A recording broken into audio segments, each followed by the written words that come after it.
Hey guys, Coach Sam Tamay here, and just want to give a reminder for everyone who needs to ride their bike but it's flooded. So, mga tips lang sa pagbaha. Make sure that alam mo yung lalim nung baha na susuungin mo. You're gonna have an idea dun sa alam niyo yun, yung sidewalk. Pero syempre, you gotta understand. Usually, mas mataas yung gitna kesa sa gilid. So, kung ikaw medyo ilapit mo ang sarili mo dun sa center ng daan, huwag ka dun sa gilid o malapit sa sidewalk kasi mas malalim doon.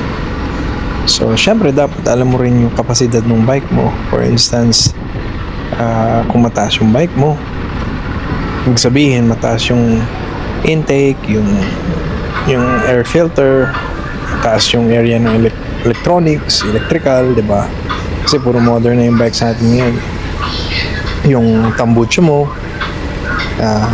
alam mo kung gaano kataas yun. Kasi ang mahirap pag pinasok ng tubig yung mga daanan na yun papuntang makina, mag-hydrolock yung engine. So, titirig ka. So, again, sa flood, dapat alam mo yung kapasidad ng bike mo. Sa skills naman, hindi naman ganun ka-delikado. Siguro, kung yung balance medyo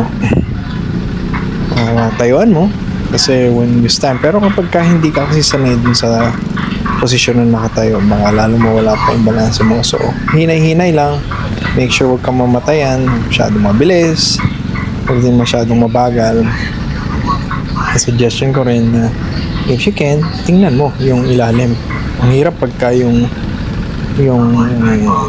hindi mo kita yung ilalim dahil marami yung tubig. Yun lang ang mahirap. Kasi paano maiwasan yung mga butas o yung mga tatamaan mo man doon na baka mawalan ka ng balance and sumemplang ka.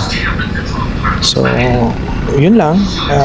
Tips ko for lalabas kayo and medyo maulan or baha. And this is Coach Sam Tamayo. To God be the glory.